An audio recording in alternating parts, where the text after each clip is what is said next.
بسم الله الرحمن الرحيم الحمد لله رب العالمين والصلاة والسلام على رسول الله بعد داوديال kusoo dhawaada barnaamijka maan gudlin meel walba dunida ka daawanaysaan barnaamijka maan gudlin waa barnaamij aan ku soo qaadano murtidaas oo gudlisamaanka yaga aan ka helana dhiirigelintaas oo nagu dhalisa inaan dhaqaaqno oo aan gaarno meel dhaadheer oo noogu jirta dheef adduun iyo mid aakhir labadaba maanta mowduucan ka hadlayna ciwaankiisu waxa weeyaan fududa markaan fahmay fududa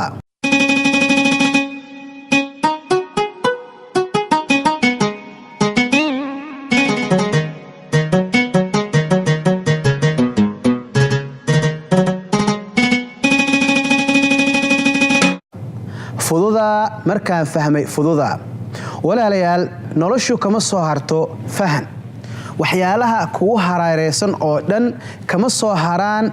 perceptionka ama fakarka aad ka haysato iyo sida aad u fahanto waxaan rabaa marka inaan kuu sheego wax walba oo nolosheenna ku salaysan Allihii Khaaliqa ahaa oo na abuuray ayaa fududeeyay waana sidoo ugu talagalay ma aha anaga sida u arkeeno ama ma artay bay'ada iyo dadka ku dhaxnoon lahay si u arkaan ma aha ee waa sida Alle subhanahu wa ta'ala ugu talagalay inay u socdaan Allah adduunka dhan abuuray wuxuuna u abuuray annaga bini'aadan buu noo abuuray annagana wuxuu noo abuurtay inaan caabudno culimada waxay dhahaan markay ka hadlayaan midalan mas'alada al-halal wal haram bay waxay dhahaan aslul ashyaa'i ibaha shay walba asalkiisu waa xalaal hadduu qof yiraahdo shaygan waa xaraam isaga ayaa laga rabaa inuu daliisha keeno wuxuu shaygan xaraam ku yahay sidoo kale markay culimada ka hadlayaan cibaadaadka waxay dhahaan cibaadaadku waa tawqiifi waad ka istaagaysaa cibaado walba oo cibaado aad sameynaysid malaha haddaa dhahdo waa sameynayaana adaa laga rabaa daliishii ku amartay inaa cibaadadan aad sameysid lagana helo kitaabka iyo sunnada marka waxaan rabaa inaan kuu sheego maanta asalka noloshu Ilaahay wuxuu ugu talagalay fudeed iyo nabadgeliyo wixii inta ka soo haray waa wax naf iyo shaytaan ay ku shaqeystaan ay adkeeyaan ay markaas ma aragtay colaad iyo dhibaato iyo ma aragtay waxyaalo bin aadamka asalkii loogu talagelin oo fudeedkii nabadgelyada ka soo horjeeda oo la imaanayo marka waxaan rabaa inaan ku siiyo dhowr qodob oo hadda isla fahanno nolosha dhan ay ku fududaan doonto sidoo kale waxaan ku sii doonaa furayaasha fahamka nolosha oo ku fududeynaya qaabka u nooshahay waxaan ku siin doonaa farsamadii intaan furayaal ku sii kaliya kaaga ma tagay farsamadii aan waxa ku fulin lahayd baan ku sheegi doonaa waxaan kaloo ku sheegi doonaa faa'iidooyinka ay leedahay fahamka taas oo ku fududeynaysa noloshaada waliga haddaan su'aashan ku weydiiyo waliga wax shay ma jamatay ma jeclaatay shaygaas oo ah mesela wax barato تعليم بعد أدو شعلات إن الجهل نما أنا ليش هذا كلام دجالنتو أو صاد قف وح النقضة قف وح كأول أو نقطة قيمة له الدنيا آخرة بكلنا وحبرته وحبر شدي عاد شعشة الوقت هاي مكل يرهنا ويدي أو مكوات كاتبين أو طلاب سطو أو ما هنا أنت أبو طلاب سطي أو دقائق ذي مكوات كاتو سكول كيبا مكو قابل واي أما ما هنا أنت لو قابل يبا oo taasna soo dhaaftay markii aad gudaha soo gashay oo majorkii wixii aad rabtay inaad barato aad soo dhax gashay ma kugu adkaato ma ka gungaari weeday inaad ku guuleysto oo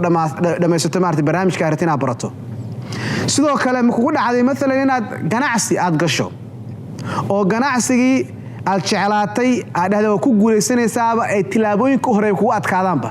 ama dhiiranaantii geesinimadii aad ku galid ganacsigaas ay maartay ay dhibaato ay ku dhalato oo aad dhaqaaq weydo ama ma ahna inta u dhaqaaqday oo aad guda gashay marka dhaxda businesska u gashay guushii akarta ma ka gaar weyday ama ma ahna waliga gabar qalanjaa oo qiimo badan oo qurux badan ma jeclaatay gabadhiiba dhiiranaan ku aado oo kula hadasho ma weyday ama hadaa u aadayba rabbina ku qadaray inaad guursato gabadhii aad rabtay ma kugu adkaatay inaad guurkii u noqdo guur raaxo leh oo fahamkii aad ka rabtay iyo guushii aad ka rabtay ma ka gaari weyd ma kugu adkaatay ama ma ahane sidoo kale hadaa gabar tahay wiil qiimo badan oo qurux badan oo inta rag lagu guursan lahaa la inta arkootay ma isla fahmi weydeen ama fursado ku soo marteen ku wada hadli kartaan ina isla keentaan inaad fursadii aad guri ku dhis lahaydeen aad ka hadli weydo ama isaan ma artaad ku dhiiran weydo ama ma ahane inta is calaamateen oo ilaahay calaf isku kiin daray marka guriga isku imaateen mishalan weydeen haddii su'aal ka mid ah su'aalahaas aad yes kaga jawaabto ama iga dhan ka wada jawaabto waxaan rabaa inaad dulqaadir ii yeelato waxaan ku tusanayaa insha Allah tacaala inay nolosha intaa ka fududahay wax allaala wixii aad jeclaatana ama maqaam maxmuud ah oo la mahdiyo sare inaad hogaamiye noqoto madaxeed aad ummad qaran aad badbaadiso ummad badbaadisa ahaato ama ina ummad kale oo maartay heer kale oo sareeyo oo wax ugu qabanaysa ahaato ama saan sheegnay tacliinta iyo guurka iyo ganacsiga ha ahaatee nolosha wax allaala waxa ka damacdo waxaan ku tusi doonaa in uu la jeedadu ahayd inay fudeed Ilaahay ugu talagalay laakiin waa inaad fahantaa saddex qodob aan ku soo wado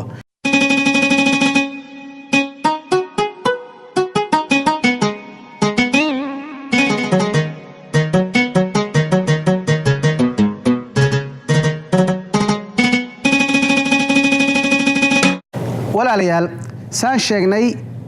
dunida Allihii abuuray wuxuu ugu talagalay inay fududahay wax walba ay fudud yihiin bini aadamkana rabbi u fududeeyay dhulkan rabbi wuxuu yiri idinka inay abuuray waana inay fududeeyay waana leeliyay huwa alladhi khalaqa lakum ma fil ardi jamii'a ilaahay waa allaha waxa dhulka ku jira oo dhan inay abuuray idinka isagii baana waxa la yiri in ku filan oo kiina nool iyo kiina intaba isaga ku filan isagii baana loo leeliyay يا هو الذي جعل لكم الأرض ذلولا فامشوا في مناكبها وكلوا من رزقه وإليه النشور الله والله دولك إني فديي إني ليليي ما أرتي وكاس استغصعدا سي حرقة أو نبتقليا أو دماشات أو ما أرتي إيزي سي فضود استغصعدا waxa aan xasuusnaataan Allihii inii abuuray hadhow waa in soo celin doonaan la xisaabtami doona waxa aad fursada ka sameysay waa wax lagu weydiin doono weeyaan sidoo kale rabbi dhul cirarka buu noo fududeeyay wasakhara lakum ma fi samawati wa ma fi al-ardi jami'an minhu inna fi dhalika laayatin liqaumin yatafakkarun ilaahay wuxuu leeyahay waxa dhulka cirarkan ku jira dhan baa inii fududeeyay waxa dhulka ku jira inii fududeeyay waxaana ka haatay fadli subhanahu wa ta'ala xaqiisa ka imaatay waxaana arinta fahmi kara dadka fakara oo fahmi kara Allihii abuuray awoodiisa maarta kaliya isaga la caabudo isaga kaliya la tala saarto isaga kaliya cilmi iyo aqli iyo awood iyo wax walba la siiyo la weydiisto marka rabbigaas digniin buu ku siiyay wuxuu ku yirnay adduunkaas waan ku abuuray waana ku fududeeyay waana fahmi karaa waana arki karnaa marka aad fiirisid hadda dhulka bini aadamka marka ay falanayaan dhulkiiba waxay ka soo saaranayaan waxay cuni lahaayeen oo dhan dhulkiiba waxay ka soo saaranayaan waxay xiran lahaayeen oo dhan dhulkiiba waxay ka soo saaran lahaayeen guryahan iyo alaabaha lagu dhiso materialka dhan ka soo saaranayaan macdantii iyo ma aragtay wax walba dhulkiiba ka soo saaranayaan hawadii hadda u jeedna cirkan waa la fududeeyay hawadiiba hadda waxaan ka sameeysanay wadooyin aan marno diyaaradahan markaa fiirisid iyo maabka ay ku socdaan tatacajab waa yaabaysa markaa fiirisid communicationka maartis gaarsiinta internetkan telefoonadan markaa fiirisid waxaad arkaysaa rabbi inuu adduunka bini aadamkan uu u fududeeyay aqligii waxa la yiraahdaa aqligii iyo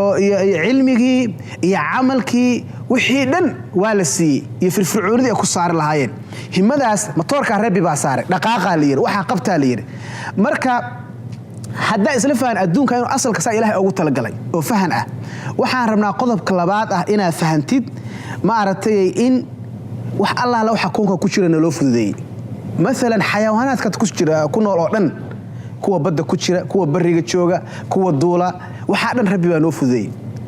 oo kuwa aan ma aragtay aan cunno iyo kuwa aan ma aragtay waxyaalo dhagortooda aan isticmaalno iyo kuwa aan caana ka cabno ama kuwa aan ma aragtay cadkooda cunno waxay noqdaanba kuwa waaga hore raran jirnay وذللناها لكم فمنها ركوبهم ومنها يأكلون waxa leeyahay xayawaankiina saa dhulka inay ku fududeena iyagana inay fududeynay ya oo waxa ka dhigateen mid wax ka cuntaan oo maartay aad ka cunaysaan cadkooda cunaysaan ama caanaha cabaysaan iyo mid aan raranaysaan hadda rarkii gaadiid baa la sameystay oo markaa fiirisa gawaarida la sameystay oo maartay dhulka ama gaadiidka cirka ama gaadiidka badda de waa moogta mucjisooyinka Ilaahay subhanahu wa ta'ala oo maartay oo bin aadamka oo u sakhiray oo fududeeyay maraakiib waxa arkaysta magaalo ah socota oo de magaalo guuraysa markaas la yaabisa waqti wadooyinkii kala garanayaan waqtiyada la safray waqtiyada kala garanayaan marka waxa soo dhan marka ogaatid in la fududeeyey xayawaanaadkina loo fududeeyey sidoo kalena bini aadamkii annaga bini aadan ahaanna waa isku fududeeyey أهم يقسمون رحمة ربك نحن قسمنا بينهم معيشتهم في الحياة الدنيا ورفعنا بعضهم فوق بعض درجات ليتخذ بعضهم بعضا سخريا ورحمة ربك خير مما يجمعون إلهي ويساقنا ما إيقا قيبية رحمة الله إساقا قيبية كوربو النبي كدقيا كوربو عالم كدقيا كوربو مليونير مع القبينة كدقيا عقلية يا علمية يا عرورتا يا وحول با وحا قيبية والله تامرك أوغانو أنا وأنا أنجي لفت جانين وحاليري بين آدم كوال اسكفوا ذي ليتخذ بعضهم بعضا سخريا مسخرين أنا جي ولا الاسكفوا ذي وحدا أردت مثلا قف هاد جورج أدجن هوكله جورج أدجن هاي وحويا هذا الشيء ما توقع بعض نلك هدو كهلا بقف كوسمية هلسة بس خش هدي كهلا وقف كوسمية هلسة على بها كويا لا لأنه وحون هذي كوش قيم ويان قفها ويا رتكوسمية هلسة وحوي هداد هذه شخصيا ما أنت نفت هذا عافمات وباهته قف وحال وسمية عافمات كذا ما أرتي أدوتي كرتو أو أتكسب كرتو أو ما أرتي إلهي إذن كيسة كداوين كره هدين نقطة ما أرتي جهلي علمي أرد قف كبري كره وحول بق ما أنت وباهته بين آدم كله oo ma aragtay baahida ku haqabtira heli karta hadda adiga haqabtiranba adiga laftigaada sameeysan baa waxyaalaha soo kale marka adduunkiya la fududeeyay xayawaankeena loo fududeeyay annagi bini aadan ahaan bal isku fududeeyay nolosha dhan inta markay tahay waxa la rabaa marka inaad fahanto adiga naftaada si wax walba u fududaadaan marka inta aad fahantid naftaada faham waxa rabaa inaad fahantid oo qodobkan saddexaad ilaahayga adiga ku abuuray ulajeedu ku abuuray ulajeedadu ku abuuray kow ina isaga caabudo way midda labaad inaad xor aad tahay qofna aadan adoon u hayno qofna aad ku hoosnoolaanin oo qofna aad rajaynin oo qofna aadan kaalmaysan oo adiga aad naftaada ku tashato buu ilaahay ku abuuray kaalmo isaga weydiisanaysa maalin walba xadana iyaaka nacbud wa iyaaka nastaciin kaalmo isaga weydiisanaysa marka Allah ku abuuray isaga wuxuu ku abuuray ulajeedooyin isaga uu leeyahay sidoo kale adduunkan ulajeedu ku keenay purpose wax uun ba ma aragtay rabbi uu kugu talagalay adaa la raba marka inaad arintaas baarto oo aad hesho ilaahay unignimada uu ka dhigay oo qof unique uu ka dhigay assignmentiga adduunkan lagaasi lagu abuurina ina faantaal raba waxaan rabaa inaan ku sheego midalan nalkan hadda ama kaamiradan bad ilaahay uu qadaray inay imaato waxa rabbi laakiin uu ku hanuuniyay qof bin aadana nalkan rabbi baa qadaray wuxuu ku hanuuniyay qof bin aadan inuu sameeyo gawaarida aan socono rabbi baa qadaray wuxuu ku hanuuniyay qof inuu bin aadan u sameeyo diyaaradaha aan raacayno telefoonada isticmaalayno internetkan isticmaalayno nolosheena oo dhan marka rabbiga qadaray isaga sareeya isaga wax walba jaangooyay isaga kugu hanuuninay adiga naftaada ina faantaal raba ilaahay waa isaga dhahay sabbih isma rabbikal a'la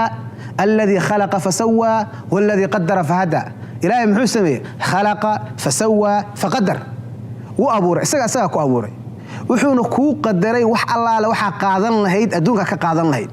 قبرنا مقليسيد أدونا قادن حلو قدري سوى كالقبر مقليسيد أدون لقا ريبين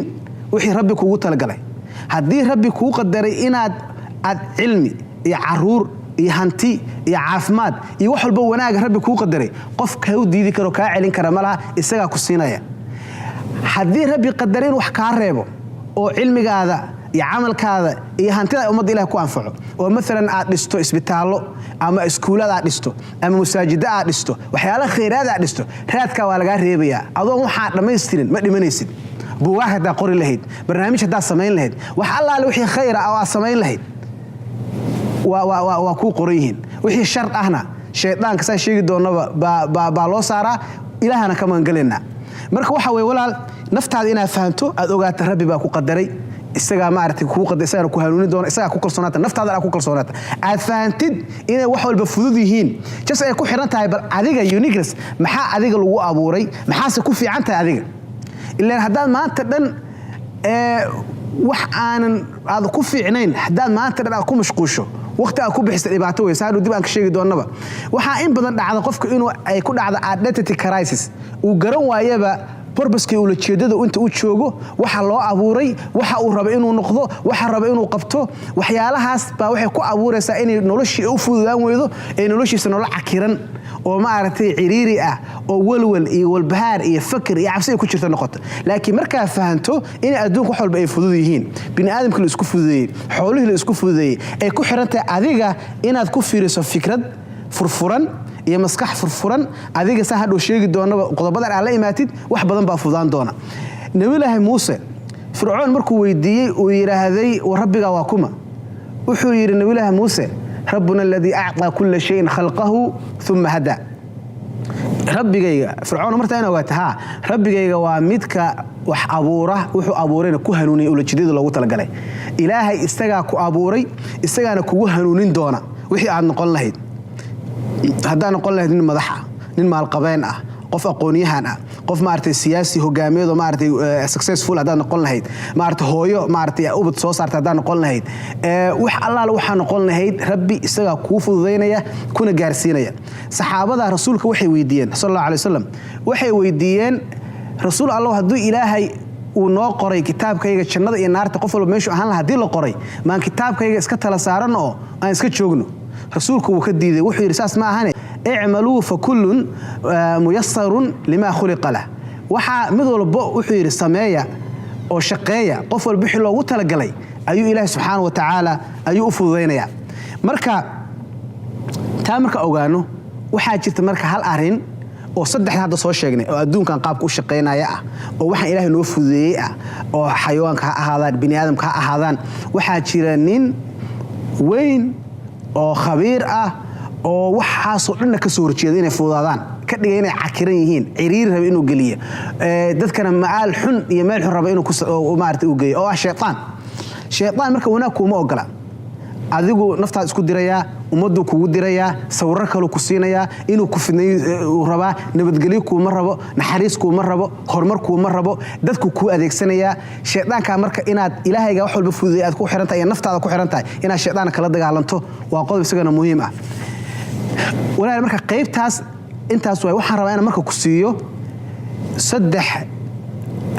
qodob oo aad u qiimo badan oo keenayba nolosha inay ku fududaato qodobka koobaad waxaan ku soo aruurin doonaa furayaasha fahamka aan ku siin doonaa furayaasha kaliya kaaga ma tagaayo waxaan ku siin doonaa farsamadii intaan furayaal ku dhiib kaaga ma tagaaye farsamada waxa ku furfuran lahayd iyaduna waa ku siinaya waxaan kaloo ku siin doonaa qodobka saddexaad ugu dambeeya faa'iidooyinka uu leeyahay fahamka taasoo ku fududeynaysa in nolol raaxo leh oo nabadgelyo leh oo maartay lagu tanaaloodo oo maartay lagu faantamo oo lagu farxo inaad gaartid insha Allah ta'ala walaalayaal furayaasha fahamka ku fududeynaya nolosha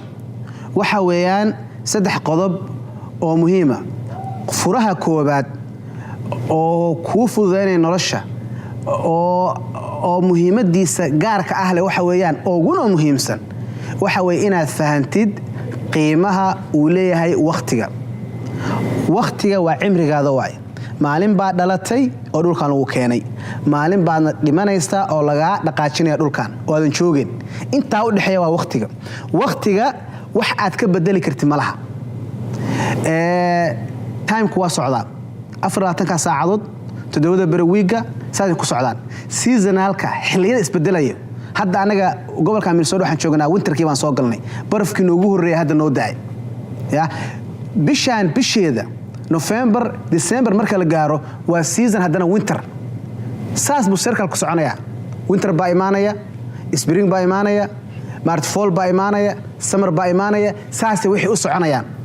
oo wax isku bedelayaan anaga wadanka Soomaaliya wax isticmaali jirnay guuga iyo xagaaga iyo jiilaalka iyo waqtiyadan saas bay u wada soconayaan way isdaba gurayaan laakiin waxa ka bedeli karta malaha marka qiimaha waqtiga markaad fahanto baa waxa ku fududaanaysa inaad doorato waxa ugu qiimo badan aad gelin doonto waa kana marka waa qodobka labaad ah oo soo dhici doona waxa weeyaan hadaa waqtiga qiimihiisa isla fahano ognahay inaad control karin waxa marka dooranaysaa meesha waqtiga aad gelinaysid shayga ugu muhiimsan kugu qaalisan oo waqtiga ahna koow horta inaad naftaada geliso waay naftaada markaad gelinaysid waxaan ka wadaa inaad naftaada invest gareyso oo aad waqtigaada adiga naftaada u baahan tahay aad siiso adiga marka aad naftaada wax aan noqoto Soomaaliya xidhantiisa dareer tugal ku dara oo waqtiga aad naftaada aad siiso waqtiga aad bixinaysana waqti quality leh oo wax baranaysa ay noqoto oo wax aad qabanaysa ay noqoto oo waxa aad lagu assignmentiga aan sheegaynay aad ku gaari doonto noloshaada wax aad rabto inaad noqoto aad soo ogaato aad rabto inaad qabatid waqtigaas naftaada gelinaysa qodobka saddexaad هذا وقت أوقاتي قيمها نفط هذا أنا أوقات ونفط هذا قيمة سو وقت هذا نفط هذا جلسي مركز واحد إيمان يستقطب كسد حظه إن القيمة قيس كذا عاد فيرسو أو ما هنا عاد قرابة هذا فيرسو أو ما هنا قفك عاد قيمة سو وهالشعشة معلم توبرك صوبري مارتي ميل وناكسن مارتي قف ميل وناكسن كاغا صوبحي صاحب وناكسن إن عادك أيجان عاد فيرسو أو هذا وقت نروش وقت هذا كبر أروتي نفط هذين عاد جلسي شلي دتك معرتي قويس كذا حكبل وضل الله بدي كل هدين نوليهين هدي أي دنتين وحيحكي كذا بين الدعاء أودرته هدين نوليهين إيجا مروا البعض وقت هذا عاد كب بحسه هدي شلون الله بدي كل شيء ما شجني تلاس كل أحد ينحاس كذا حدادي وهذا مروته حاصل قب أضيق هذا المه هذا ولا لذا ما أردت صاحب بدو وناكسن وهذا خيري وناك عاد كل فائدة ستان الدنيا آخرة ما أردت أنت اسمك أيضا عاد فيرسو وحكوس وبحيسة إن نرش كوف الواط حدات يقف وقتي سقيمية نفتي سقيمية تذكي دلي أما لا الشيء أما صوت لحين أما صاحبيهين أو وناكسن قيمية مركا نقطة نرش لن حقيقة ويكوف ضانيسا marka waa laga yaabaa in inta dhan aad ogtahay saana sheegnayna hadda ka horna inaad waxa ogtahay iyo inaad sameeyso waa kala duwan tahay knowing and doing are different waa kala duwan yihiin marka cilmiga iyo amalku waa kala duwan yihiin waxa hore u sheegnay rasuulka sallallahu alayhi wasallam wuxuu ku ducaysan jiray Allahumma arina al-haqqa haqqan warzuqna ittibaa'a wa arina al-baatila baatilan warzuqna ijtinaaba sidoo kale wuxuu Ilaahay ka magan jiray min cilmi la yanfa hadda aan ku sheegay furayaasha aan ku siiyay aan ku waqtigaada waa kii naftaadu waa kii labaad oo muhiima asalkaada meesha ka imaato labadii ku dhashay waa kii dadka ka farcamay ama kula dhashay waa kii saaxiibada dadka wanaagsan waa kii oo muhiima inta afaanto waxa marka muhiima seebaan waxaas u isticmaali karaa warwaatana marka farsamada koobaad hadaa aratina waqtiga isticmaashid umadii anfacid adiga isticmaashid nolosha fudaato waa inaan noqotaa qof wax akhriya akhrintu waa muhiim waxa ognahay wax walba maanta la soo saaro maani wala la soo raxsiya noloshu way fududaan lahayd fahamkana hadaa wax walba waqtina aad galiso aad u fariisto effort juhdi aad galiso oo aad midna aad wax walba aad bal aan u akhrinaya ha ugu horeeyo Ilaahay subhanahu wa ta'ala kitaabkiisa rasuulka sallallahu alayhi wasallam xadiisiisa cilmiga kale oo maadiga Ilaahay wuxuu ka baray akhriska wax lagu kala tagay way qofka mar uu akhriyo waa mar uu hogaamiyo si noqdo oo naftiisa qiimaheeda kor u kacdo koow akhriska qodobka farsamada soo gala labaadna waxa weeyaan qorista haddaad waxa qorin waxa la yiraahdaa if it is written it is serious haddii waxa la qoro waxay tusinaysaa inuu aad u macna uu muhiim u yahay oo serious yahay oo arrin macnaheedu laga dhidhiyay ee tahay qoraaga muhiim waay soo ogeed xitaa marka qofku wax akhrinaya hadduu note ka qaato ama wax alaal wixii heshiis la galaya nolosha uu qoro wixii dhan waxay noqonayaan clear confusion ma imaanayaan wareer ma imaanayo dhibaato badan oo anaga nagu imaato ama xag guur ku imaato ama xag ganacsi ku imaato ama xag ma aragtay waxtar kale iyo qaab siyaasad ku imaato waxyaalaha keena waxa weeyaan say dadka ma aragtay dad badan oo ma aragtay culama ama xagarada ay sheegeen waa qoraalka oo la sahlanayo waxba aan la qorin qoraalka laanta waxay keenaysaa xusuustii laakiin wixii marka qoratay dib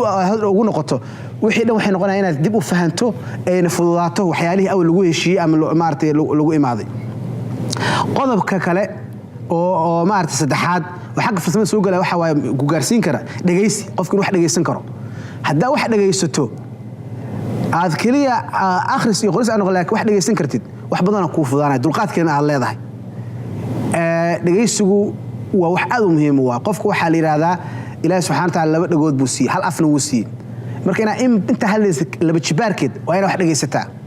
oo wax dhuuxdaa ودك القرآن كله وأمانه الذين يستمعون القول فيتبعون أحسنه ودك أنت هذا الدجيستان روحان كلاشان ديان كيس وناس قاطع قف كاس قدام بأفراد أن تنكسوا كوبي وحويان هذا قف كا آخر سكلية يقرص كلية دجيس كلمة وينه هذا الكرا uu dadka asxaabtiisa uu filayo inay ka aqoon badan yihiin ama maaragtay ka khibrad badan yihiin inuu la hadli karo uu maaragtay u sheegan karo oo maaragtay uu leeyahay maaragtay dareen uu ku gudbin karo waxa uu damacsan yahay iyo waxa uu doonayo iyo waxa uu rabo inta hadaa gaartayda waa tii farsamada waxa marka ku siin doonaa faa'iidada hadaa inta soo sameeysid noloshaada see way kaanaysaa see way kugu fududaanaysaa farxadda iyo faa'iidada arinaysa maxay tahay waa tan ayadana walaalayaal haddaan soo sheegnay furayaashii fahamka fududeynaya nolosha sidoo kalena farsamadii xirfadii ama xeeladii aad meesha ku gaari lahayd fudeedka aad ku fahmi lahayd ku gaari lahayd macnaheedu ku hirgelin aan ku sheegay waxaan rabaa inaan ku sheego faa'iidada inta hadaa sameeyso wax walba natiijo ay leeyihiin result bay leeyihiin faa'iido iyo ujeedo laga leeyahay jirta faa'iidada waxa weeyaan uu fahamku ku keenayo koow horta inuu nolosha ku fududeeyo saan sheegnay nolosha ku fududeynaya faa'iidada koowaad aad gaaraysaa waxay tahay inay nolosha dhan ay meesha ay dadku walwal iyo walbahaar cabsi ay ka imaato inaad mar walba qof winner ah guuleysanaya aad og tahay aad fahansan tahay marka waxa sameynaysaa waxa ku imaanaysa koow darajada aad rabtay ayaad gaaraysaa qodobka koowaad ah oo qof guuleysta ayaa noqonaysaa meeshuu rabayna gaaraan noqonaysaa qofka hadduusan waxba fahmin wax walba ku cakirmaya adiga waxaas dhan waa kala tagaysaan waxa kale hadaa darajada aad gaaraysaan dhahna oo result ugu dambeeya waxyaalaha darajada lagu gaara aad u faa'iido u helaysaa oo ay ka mid tahay deganaan qofka markuu wax fahansan yahay qof degan waay qof orod iyo fududeed ku jira ma ah faham la'aanta waxa keentaa fududeed faham la'aanta waxa keentaa cabsi faham la'aanta waxa keentaa walwal faham la'aanta waxa keentaa deganaansho la'aan faa'iido waxaad gaaraysaa haddaad waxaan qaabka hadda u soo sheegay u fahanto inaad qof iska degan oo cool ah iska tahayba wax ku dhibama jiraanba meesha dadku wada qaylinayaan ay qanacsan yihiin adigu qanaaca qabta waa degan tahay wax ku dhibaya ma laha waa faa'iido labaad aad gaaraysid faa'iidada ugu dambaysa waxa weeyaan inaad hesho dulqaad iyo kaadsiyo dulqaadku waxa weeye wax allaale wixii kugu imaada dhabar adiga u yeelan kartaa ilaa waxaad fahansan tahay meesha u socoto waxa dhan way kula fudud yihiin wax ku culaysinaya ma laha wax walba oo kugu imaado oo dadka ay u arkaa inay culus yihiin adiga way kuu fudud yihiin waxa ogtahay rabbi inuu ku abuuray ulajeedo ku abuuray dhulkan uu fududeeyay ulajeedo ku fududeynaya isaga inaad raali gelin u baahan tahay wax kale ku dhibaayaba ma laha wax kasta dulqaad u yeelanaysa taas sidoo kale waxay ku dhaxalsiinaysaa inaad kaadsiin leedahay inaad degdegin qofka fudud ma aragtay aan naftiisa ku kalsooneen ma kugu noqonayo faa'iidada helayso waxa kamid ah kaadsiinadaada oo badata inaad ma aragtay wax walba aad ka fiirsanaysid oo aadan ma aragtay aynan kugu jirin wax leeyahay orod aynan kugu jirin aad ma aragtay aad finally aad gaaraysid ilaan meesha aad rabto marka u socoto aad ka fiirsato waxa la yiri intaada falin ka fiirso wax alaal waxa ka fiirsato qoobama ma keenaan shalaytana ma keenaan laakiin waxay keenaan sugnaansho waxay keenaan